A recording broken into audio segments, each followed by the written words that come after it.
morning mga idol. Nakawin na natin to. Itong oras na nag-uumpisa eh. Morning mga idol, time check mga magpa 5 na ng umaga. Umpisa na natin to. Tara, mag-chop na tayo mga idol. Ito meron na tayong manok. Yan, good morning mga idol. Nakawin na natin to. Itong oras na nag-uumpisa eh. 5. Mga 2 oras lang to. Baka nito. Ayan o.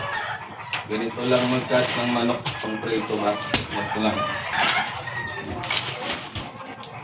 Ayan. Isang pitik lang yan. Ayan.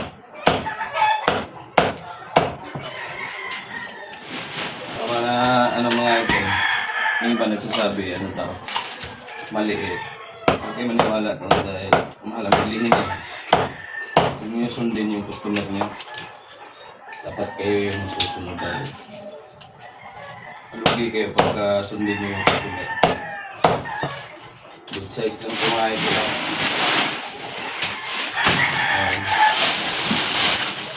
Ayan, manok natin araw-araw. 150 kilos. Ito siya mga idol. 150 kilos lahat.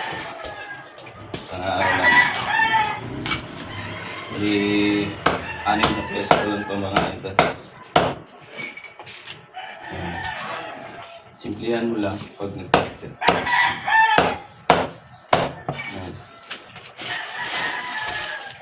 Dati nung mura yung manok, ganda nito. Malaki yung kita. Mura yung bilihin. Ngayon kasi mahal na bilihin. Medyo maliit na lang yung kikitain. Pero okay naman.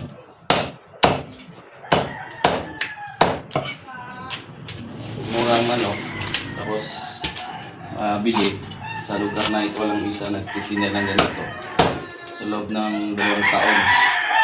Meron ka ng bahay lupa sa sasakyan. Busin na lahat yung kinita, lagyan mo ng manok. Pag ikaw lang mag-isa sa lugar niyo, ikaw lang nagmamanok. Stop mo muna. Kailangan ko na sila mga idol para pag-gising nila, may manok na sila. 3, 4, 5, 6, 7,